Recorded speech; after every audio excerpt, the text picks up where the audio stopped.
ఇప్పుడు ప్రపంచాన్ని ఎవరు శాసించాలనుకుంటున్నారు? ఒకవైపు రష్యా, ఉక్రెయిన్ మంటలు ఇంకా కొనసాగుతూనే ఉన్నాయి. మరోవైపు ఇండో పసిఫిక్ టెన్షన్స్ యూఎస్‌కి, చైనాకి మధ్య జరుగుతూనే ఉన్నాయి. ఇంకొక వైపు చూస్తుంటే ఈ మిడిల్ ఈస్ట్‌లో టెన్షన్స్ అనేవి కొనసాగుతూనే ఉన్నాయి. అయితే ఇవి కేవలం సంఘటనలు మాత్రమేనా? కాదు. ఈ సంఘటనలు ఒక కొత్త శకానికి నాంది పలుకుతున్నాయి.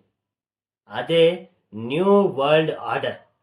అసలు ఏంటి న్యూ వరల్డ్ ఆర్డర్ అంటే, ఒక్కసారి మనం కొంచెం డీప్ అనాలిసిస్ ట్రై చేద్దాం. గత 80 సంవత్సరాల నుంచి ప్రపంచాన్ని ఏకఛత్రాధిపత్యంగా ఏలినటువంటి కంట్రీ ఏదైనా ఉంది అంటే అది అమెరికానే. Dollar, NATO, world bank, technology అన్నీ అమెరికా కనుసన్నల్లోనే జరిగినాయి. కానీ ప్రపంచానికి ఇప్పుడు అది నచ్చటం లేదు. ప్రపంచం ఒక కొత్త నాయకుడిని కోరుకుంటుంది. ఎప్పుడు ఒకే లీడర్ ఉంటే ప్రపంచానికి నచ్చదు. అందుకే ఇక్కడ జరుగుతుంది అదే. ఇక్కడ ఏం జరుగుతుంది? చైనా ఏం చేస్తుంది? తన సైనిక బలాన్ని పెంచుకుంటూ పోతుంది. రష్యా ఏం చేస్తుంది? తన దగ్గర ఉన్నటువంటి ఎనర్జీ సెక్టార్తో ఈ వెస్ట్రన్ కంట్రీస్ని గడగడలాడిస్తుంది. ఇకపోతే అమెరికా ఆంక్షలు విధిస్తున్న ఈ మిడిల్ ఈస్ట్ కంట్రీస్ ఏం చేస్తున్నాయి? కూటములుగా ఏర్పడుతుంది. ఇక్కడ జరుగుతున్నది ఏంటి? సాధారణమైనటువంటి రాజకీయ ప్రయత్నం అయితే జరగటం లేదు.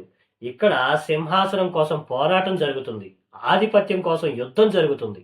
ఇది ఇలాంటి యుద్ధం కాదనమాట. సైలెంట్గా పవర్ గేమ్ ఎవరు ఆడతారో వాళ్ళే ఇక్కడ పైచేయి సాధిస్తారు.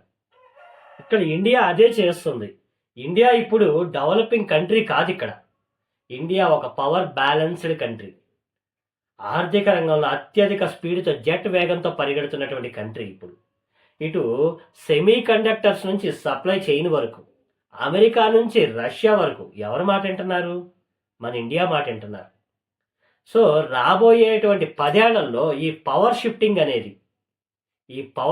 అనేది వెస్ట్రన్ కంట్రీస్ నుంచి ఏషియన్ కంట్రీస్కి మారేటువంటి అవకాశాలు స్పష్టంగా కనబడుతున్నాయి. దీన్నే మనం ఏమంటామంటే మల్టీపోలార్ వరల్డ్ అంటాం. ఇక్కడ మల్టీపోలార్ వరల్డ్ అంటే ఏంటి? పవర్ అనేది ఒక్కళ్ళ చేతిలో ఉండదు. పవర్ అనేది బ్యాలెన్స్డ్గా షిఫ్ట్ అవుతుంది, అందరికీ డిస్ట్రిబ్యూట్ అవుతుంది. దీన్నే మనం న్యూ వరల్డ్ అంటాం. అంటే న్యూ వరల్డ్ ఆర్డర్, ప్రపంచ కొత్త ఆర్థిక వ్యవస్థ, ప్రపంచ కొత్త వ్యవస్థగా మారబోతుంది ఈ న్యూ వరల్డ్ ఆర్డర్. మరి వచ్చే 20 ఏళ్లలో ఈ ఏషియన్ కంట్రీస్కి పవర్ షిఫ్టింగ్ జరిగినప్పుడు అది అమెరికా చేతుల్లో నుంచి ఇటు మన ఏషియన్ కంట్రీస్ ఇండియాకు వస్తుందా, లేదా చైనాకు వస్తుందా, మరి ఇంకా వేరే కంట్రీస్కి ఏమైనా వస్తుందా అనేది నాకు కమెంట్స్లో చెప్పండి. వచ్చే వీడియోలో కలుద్దాం. Thank you.